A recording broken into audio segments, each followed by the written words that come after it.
Good morning, good afternoon, good evening to each and everyone.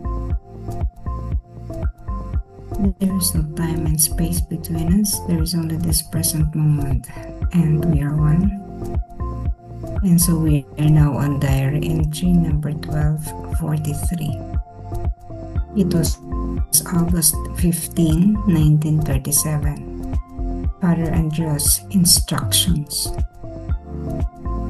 These times of dryness and stark awareness of one's wretchedness, which God has permitted, allow the soul to know how little it can do by itself.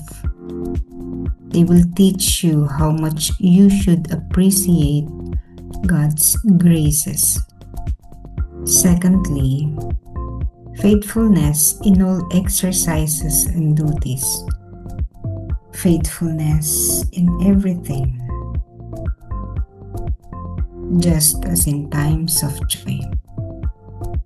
Thirdly, as regards the matters in question, be absolutely obedient to the Archbishop, although from time to time the matter can be brought to his attention, but peacefully.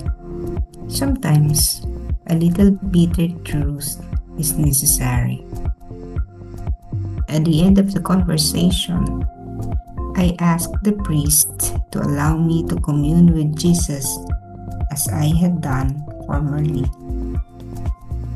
He answered, "I cannot give orders to the Lord Jesus, but if He Himself draws you to Himself, you may follow the attraction. However, always remember to show Him great reverence, for the Lord is great indeed. If you are truly seeking God's will in all this and desire to fulfill it, you be at peace. The Lord will not allow any sort of error as to the mortifications and sufferings. You will give me an account next time of how you carry them out. Place yourself in the hands of the Most Holy Mother." Mga tagubilin ni Padre Andres. Mga panahong ito ng pagkatuyo at lubos na kamalayan sa kahabag-habag na kalagayan ng isang kaluluwa na pinahintulutan ng Diyos ay nagbibigay daan sa kaluluwa na malaman kung gaano kaliit ang magagawa nito ng mag-isa. Ituturo nito sa iyo kung gaano mo dapat pahalagahan ang mga biyaya ng Diyos. Pangalawa, katapatan sa lahat ng mga gawain at tungkulin. Katapatan sa lahat ng bagay tulad ng sa panahon ng kagalakan. Pangatlo, tungkol sa mga bagay na pinag-uusapan na maging ganap na masunurin sa arsobispo. Bagamat paminsan-minsan, ang bagay na ito ay maaaring dalhin sa kanyang pansin. Ngunit kung minsan, ang isang mapait na katotohanan ay kinakailangan. Sa pagtatapos ng pag-uusap, hiniling ko sa pari na payagan akong makipag-usap kay Jesus tulad ng ginawa ko noon. Sumagot siya, "Hindi ako makapag-utos sa Panginoong Jesus, ngunit kung siya mismo ang humihila sa iyo sa kanyang sarili, ay maaari mo siyang sundin. Gayunpaman, laging tandaan na magpakita sa kanya ng malaking paggalang, sapagkat ang Panginoon ay tunay na dakila.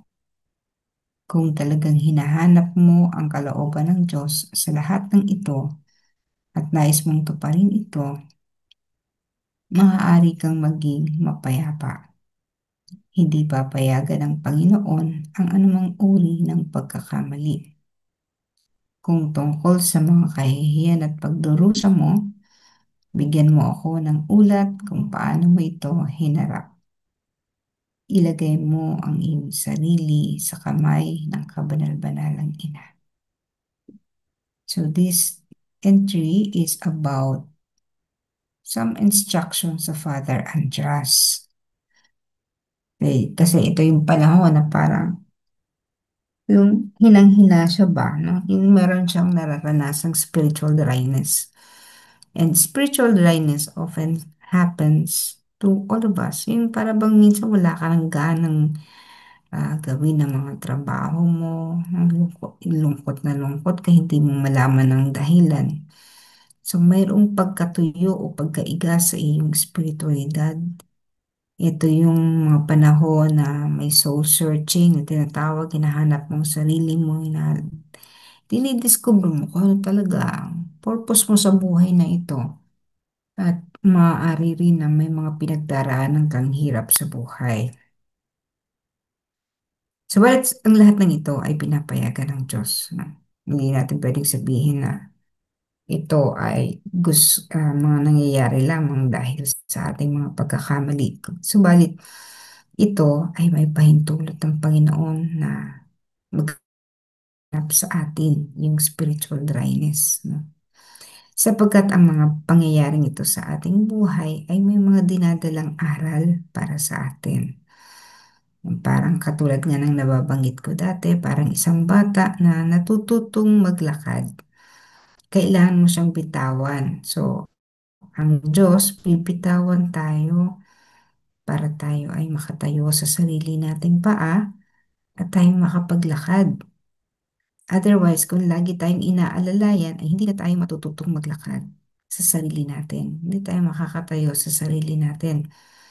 Kung sasabihin ng Diyos, ay nakakaawa naman ang anak ko, baka madapa. Nang ganun naman minsan yung mga magulang. Laging inaalala, baka masaktan, madapa, madumihan. Kapag ang iyong anak ay hindi mo pinayagan, maganap sa kanya yun, pagkadapa, madumisan, masaktan. Pag hindi mo pinayagan mangyari yun, hindi siya matututo sa buhay. Sa panahon na siya ay bumabagsak, nagpe-fail, no? Kasi mangyayari naman yan dati, nangyayari sa atin. Yung bumabagsak tayo, nagpe-fail tayo, nangyayari yan sa lahat.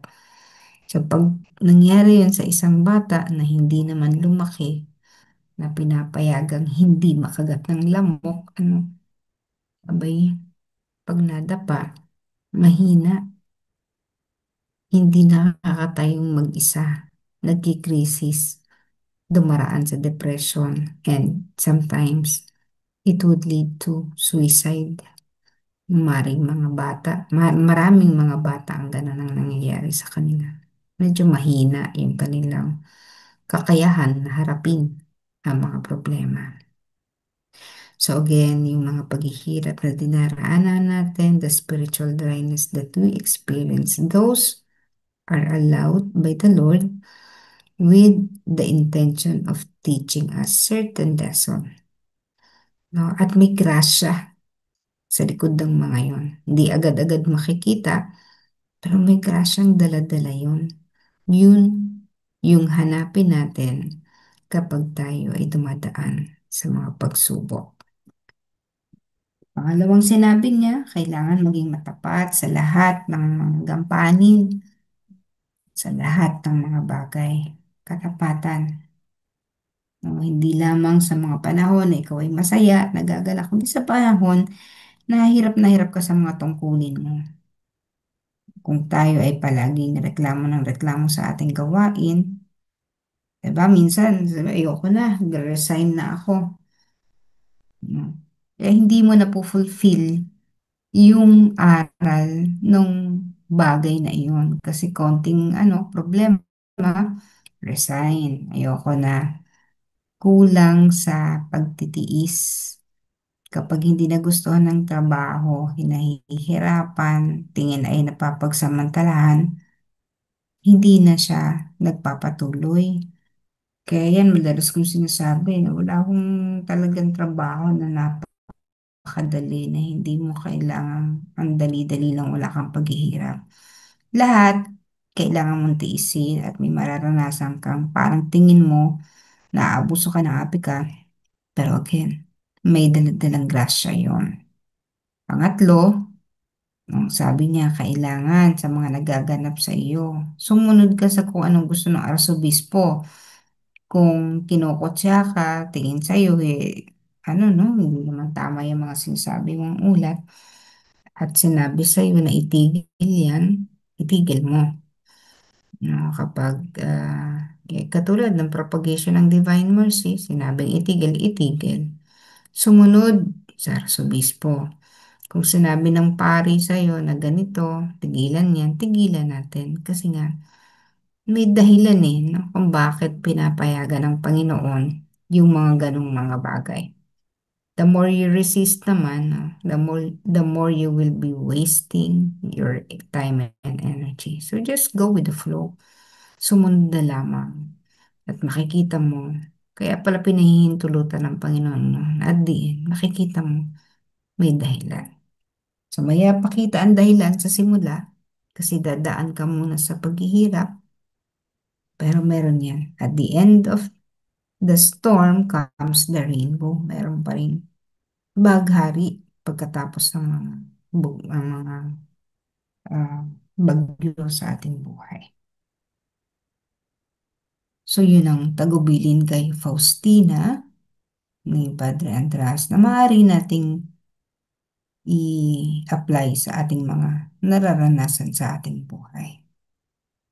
We just pray that the Lord give us the strength to bear the sufferings, the pains, the dryness that we are experiencing.